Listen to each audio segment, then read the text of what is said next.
दोस्तों, आज मैं आपके लिए एसएससी एमटीएस एग्ज़ाम 2024 30 अक्टूबर थर्ड शिफ्ट का एग्ज़ाम समाप्त हो चुका है। इन्हें पूछे गए सही प्रश्न मिल चुके हैं जो आपका 100% रियल और ऑथेंटिक क्वेश्चन है। और जितने प्रश्न वो सभी स्टूडेंटों के द्वारा भेजे गए हैं, उन्होंने गुप्त नाम रखने के लिए बोला है, इसलिए मैं नहीं बता सकता हूँ। और पीडीएफ पाने के लिए हम टेलीग्राम या व्हाट्सएप ग्रुप पर जुड़ सकते हैं। डिस्क्रिप्शन लिंक दे दिया गया है। पहला प्रश्न है, हाथी गुफा किस राज्य में स्थित? हाथी गुफा आपका महाराष्ट्र राज्य में स्थित है। यह गुफा मुंबई के पास एलिफेंटा द्वीप पर स्थित है और अपनी प्राचीन शिल्पकला और भगवान शिव की मूर्ति के लिए प्रसिद्ध है। यह गुफा यूनेस्को विश्व धरोहर स्थल का हिस्सा है। अजंता और एलोरा की गुफाएं महाराष्ट्र में, एलिफेंटा गुफाएं महाराष्ट्र में, बद्दड़गढ़ गुफाएं उड़ीसा में, बोरा गुफाएं आंध्र प्रदेश में, अमरनाथ गुफाएं जम्मू और कश्मीर में, भीमबेटका गुफाएं मध्य प्रदेश में, उदयगिरी और खंडगिरी गुफाएं उड़ीसा में, कार्ले गुफाएं महाराष्ट्र में। राष्ट्रपति के नाम सुझाव के लिए हमें प्रधानमंत्री के साथ साथ देश की आवश्यकता होती है, तो राष्ट्रपति के नाम सुझाव के लिए हमें प्रधानमंत्री के साथ साथ मुख्य न्यायाधीश की भी आवश्यकता होती है। राइट आंसर इसका मुख्य न्यायाधीश हो जाएंगे। संवैधानिक प्रक्रिया के अनुसार राष्ट्रपति का नाम का सुझाव देने या नियुक्ति से संबंधित मामलों में प्रधानमंत्री और मुख्य न्यायाधीश की भूमिका महत्वपूर्ण होती है। एक था, टमाटर सॉस के संरक्षण के लिए आमतौर पर निम्नलिखित में से किस रसायन का उपयोग किया जाता है? सोडियम बेंजोएट का इस्तेमाल किया जाता है। बेंजोइक अम्ल को सोडियम लवण, सोडियम बेंजोएट और आमतौर पर खाद्य संरक्षण और लाचार बनाने वाला घटक होता है। एक खाद्य परीक्षक जो काम करता है वह सोडियम बेंजोएट है। यह आमतौर पर अम्लीय भोजन में उपयोग किया जाता है, जैसे सलाद, ड्रेसिंग। उदाहरण के लिए सिरका में एसिटिक अम्ल, कार्बोनेटेड पेय, कार्बनिक अम्ल, जेम और फलों के रस, साइट्रिक अम्ल, अचार, एसिटिक अम्ल, दही के लिए सॉस और टॉपिंग होता है। खतरनाक जीवाणु, खमीर और फफूंदी के कारण भोजन को खराब होने से बचाने के लिए सोडियम बेंजोएट का उपयोग किया जाता है। इसके अतिरिक्त यह भोजन के रंग, स्वाद, पीएच और बनावट में परिवर्तन को रोकने या धीमा करने में सहायता करता है। आहार में सोडियम बेंजोएट के अन्य प्रमुख स्रोत सलाद ड्रेसिंग है। सोडियम नाइट्रेट यह कार्बनिक पदार्थ जिसका रासायनिक सूत्र NaNO2 सोडियम नाइट्रेट है। यह क्रिस्टलीय पाउडर है जो सफ़ेद से लेकर थोड़ा पीले रंग का होता है और पानी में बहुत घुलनशील और हाइड्रोस्कोपिक होती है। यह एक औद्योगिक दृष्टिकोण में सबसे महत्वपूर्ण नाइट्राइट लवण है। सोडियम नाइट्रेट सुकुर मांस, मुलायम मांस और ऐंठन मांस उत्पादों की कुछ उदाहरण है। सोडियम नाइट्रेट के संरक्षण में उपयोग होता है। इसे मधुमेह और हृदय रोग के उद्भव से जोड़ा गया। सोडियम क्लोराइड लवण जो समुद्री जल की लवणता और कई बहुकोशिकीय जीवों को वहाँ तरल पदार्थ में सबसे अधिक योगदान देता है, वह सोडियम क्लोराइड है। टेबल सोल्ट का उपयोग अक्सर मसाले और परीक्षक के रूप में इसकी खाद के रूप में किया जाता है। एक पूछा गया, किस नृत्यकार को 2000 में पद्म भूषण मिला था? तो केलुचरण महापात्रा को मिला था। यह किसी ने बताया था 2000 में भारत में किसे मिला? तो अमरसेन गोपीनाथ बोरदोलोई को मिला। ये दोनों में बताना है फ्रेंड्स क्या प्रश्न पूछा गया था। तो भारत की शुरुआत जो हुई थी 1954 ईस्वी में हुआ था। अब तक भारत में 53 लोगों को दिया गया। भारत में पाने वाले पहले प्रधानमंत्री जवाहरलाल नेहरू 1955 में। भारत में पाने वाले पहले राष्ट्रपति डॉक्टर राजेंद्र प्रसाद 1962 में। मरणोपरांत भारत में पाने वाले पहले व्यक्ति लाल बहादुर शास्त्री 1966 में मिला था। 2011 की जनगणना के अनुसार सर्वाधिक जनसंख्या घनत्व वाला राज्य कौन सा? बिहार है। 2001 की जनगणना में बिहार का घनत्व 881 था। बिहार की कुल जनसंख्या 10,40,99,452 था। भारत में सबसे कम घनत्व जनसंख्या वाला राज्य अरुणाचल प्रदेश, कुल घनत्व 17 व्यक्ति है। दिल्ली भारत का सबसे संघन केंद्र शासित प्रदेश वाला आबादी 11,320।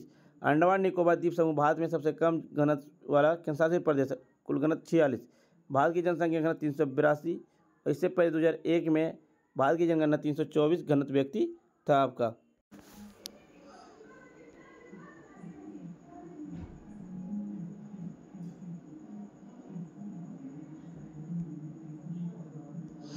सर्वेंट सोसाइटी के संस्थापक कौन थे? गोपाल कृष्ण गोखले। साल 1905 में पुणे में की थी। यह देश का पहला धर्मनिरपेक्ष संगठन था। गोपाल कृष्ण गोखले भारतीय राष्ट्रीय कांग्रेस के उदारवादी नेता थे। उन्होंने 1905 में महादेव गोविंद रानाडे की मदद से पुणे महाराष्ट्र में सर्वेंट्स ऑफ इंडिया सोसाइटी की स्थापना की। इस संघ का मकसद था कि भारत की सेवा के राष्ट्रीय मिशनरी को प्रशिक्षित किया जाए। इस संघ का मकसद था कि भारतीय लोगों के हितों को संवैधानिक तरीकों से बढ़ावा दिया जाए। इस संघ का मकसद है विभिन्न जातियों और धर्मों के भारतीयों को कल्याणकारी कार्यों में एकजुट किया जाए और उन्हें प्रेरित किया जाए। इस संघ ने शिक्षा, स्वच्छता और स्वस्थ देखभाल के लिए अभियानों को बढ़ावा दिया। इस संघ ने छुआछूत, भेदभाव, मद्यपान, गरीबी और महिलाओं के उत्पीड़न जैसे मुद्दों को उठाया। इस संघ ने हितवाद के नाम की पत्रिका प्रकाशित की थी। एकता, कैनन और किस शब्द मुख्य रूप से किससे संबंधित? बिलियर्ड्स या स्कूनर, या Q port it corner cut किसके संबंधित? स्नूकर या पुल जैसे। ये दोनों में से एक प्रश्न कोई पूछा गया था आपसे एग्जाम में। आप बता सकते हैं कमेंट बॉक्स में क्या पूछा गया था। गोइंडी राष्ट्रीय उद्यान किस राज्य में स्थित? तमिलनाडु में स्थित है। गोइंडी राष्ट्रीय उद्यान तमिलनाडु के संक्षिप्त क्षेत्र जो चेन्नई में स्थित है। यह भारत का 8वां सबसे छोटा राष्ट्रीय उद्यान है। यह उद्यान की भूमिका एक्स-2 और इन-सीटू संरक्षण दोनों है। यह स्तनधारियों की 34 से अधिक प्रजातियां हैं जिनमें ब्लैक बक, चीतल या चित्तीदारी हिरण, सियार, छोटे भारतीय किवेट शामिल है। किस रीट से आदेश दिया गया? परमादेश, बंदी प्रतिक्रिया, निषेधाज्ञा, अधिकार परीक्षा, उत्प्रेषण। वे सर्वोच्च न्यायालय, उच्च न्यायालय द्वारा जारी किए जाते हैं। उद्देश्य भाग 3 में दिए गए मौलिक अधिकारों का प्रवर्तन करता है। अनुच्छेद 32 संविधान के अनुच्छेद 32 कहता है कि सुप्रीम कोर्ट का रीट जारी कर सकता है जब मौलिक अधिकार का हनन होती है। और अनुच्छेद 226 कहता है जब आपके साथ मौलिक अधिकार का हनन होता है आप उच्च न्यायालय में अनुच्छेद 226 के तहत आप रीट जारी कर सकते हैं। कामयानी पुस्तक के लेखक कौन है? जयशंकर प्रसाद। कामयानी जयशंकर प्रसाद की हिंदी कविता है। यह हिंदी साहित्य में आधुनिक समय में लिखे गए सबसे महान साहित्यिक कार्यों में से एक है। यह हिंदी कविता छायावादी युग के प्रतीक का वर्णन करता है जिसने 19वीं और 20वीं शताब्दी की शुरुआत में लोकप्रियता हासिल की थी। देखिए, सुमित्रानंद पंत चिदम्बरा पुस्तक के लेखक है। जयशंकर प्रसाद कामयानी। महादेवी वर्मा गिल्लू निर्जा पुस्तक के लेखक है। मैथिली शरण गुप्त भारत भारती पुस्तक के लेखक है। फ्रेंड्स, आपको वीडियो पसंद आ रही तो लाइक, शेयर, सब्सक्राइब। मेगास्थनीज किसके शासनकाल में भारत आया था? चंद्रगुप्त मौर्य के। यूनानी इतिहासकार मेगास्थनीज चंद्रगुप्त मौर्य के शासनकाल में भारत आया था। मेगास्थनीज लगभग 302 ईसा पूर्व से 288 ईसा पूर्व के बीच भारत की यात्रा की थी। मेगास्थनीज प्राचीन यूनानी इतिहासकार, राजनयिक और भारतीय नृशंसविद थे। वे चंद्रगुप्त मौर्य के दरबार में सेल्यूकस निकेटर के प्रथम का राजदूत था। मेगास्थनीज ने इंडिका नामक पुस्तक में भारत के बारे में जानकारी संकलित की। समुद्रगुप्त सम्राट चंद्रगुप्त मौर्य के प्रथम पुत्र थे। उन्हें भारत के नेपोलियन के रूप में जाना जाता है। बिंदुसार भारत के दूसरे सम्राट, मौर्य सम्राट और अशोक के पिता थे। अशोक मौर्य साम्राज्य के तीसरे राजा थे। उन्हें प्राचीन एशिया में बौद्ध धर्म के प्रसार को बढ़ावा किया था। खिलाफता आंदोलन किसने शुरू किया? शौकत अली और मोहम्मद अली ने। खिलाफता आंदोलन भारत की एक अखिल इस्लामी ताकत जो 1919 से ब्रिटिश राज के दौरान भारत के मुस्लिम समुदाय के बीच एकीकरण के प्रतीक के रूप में तुर्क खलीफा को पुनर्जीवित करने के लक्ष्य के साथ शुरू हुआ। शौकत अली और मोहम्मद अली ने भारत के खिलाफ आंदोलन का नेतृत्व किया। नेताओं ने भारतीय स्वतंत्रता के लिए महात्मा गांधी के असहयोग आंदोलन में शामिल हुए। खिलाफत आंदोलन के लिए गांधी के समर्थन के बदले में अहिंसा की कसम खाई। मार्च 1922 में गांधी के अपने आंदोलन को स्थगित करने उनकी गिरफ्तारी ने खिलाफत आंदोलन को भी और भी कमजोर कर दिया। 1924 में जब अतातुर्क ने खिलाफत को नष्ट किया तो आंदोलन समाप्त हो गया। लॉर्ड चेम्सफोर्ड के शासनकाल में दौरान भारत में खिलाफत आंदोलन शुरू हुआ। शौकत अली और मोहम्मद अली के मार्गदर्शन में उर्दू साप्ताहिक हमदर्द और अंग्रेजी साप्ताहिक कॉमरेड प्रकाशित हुए थे। 1923 में मोहम्मद अली भारतीय राष्ट्रीय कांग्रेस पार्टी के अध्यक्ष चुने गए। 1936 में Shaukat Ali all India Muslim league के सदस्य बने थे। भारतनाट्यम का आधुनिक संस्करण किसने किया? उदय शंकर ने किया। उदय शंकर को देश में आधुनिक नृत्य के विकास में उनके योगदान के लिए भारत में आधुनिक नृत्य के जनक के रूप में जाना जाता है। ये भारतीय शास्त्रीय नृत्य के रूप में को पश्चिमी नृत्य शैली के साथ समाविष्ट करने, नृत्य की अनूठी और अभिनव शैली बनाने में अग्रणी थी। उदय शंकर ने उत्तराखंड के अल्मोड़ा में पहला भारतीय नृत्य विद्यालय उदय शंकर भारतीय संस्कृति केंद्र भी स्थापित किया। उन्हें पाब्लो पिकासो और इगोर स्ट्राविंस्की जैसे प्रसिद्ध कलाकारों के साथ सहयोग के लिए भी जाना जाता है। बिरजू महाराज एक प्रसिद्ध कथक नर्तक कोरियोग्राफर जिन्हें शास्त्रीय नृत्य शैली में उनके योगदान के लिए जाना जाता है। उन्होंने भारत में लखनऊ कालका मिंदानी घराने के प्रतिपादक के रूप में कथक नृत्य का प्रदर्शन किया था। गोपी कृष्ण एक कथक नर्तक और कोरियोग्राफर होने के साथ साथ एक आध्यात्मिक शिक्षक और लेखक भी हैं। उन्हें भारतनाट्यम भी सीखा था।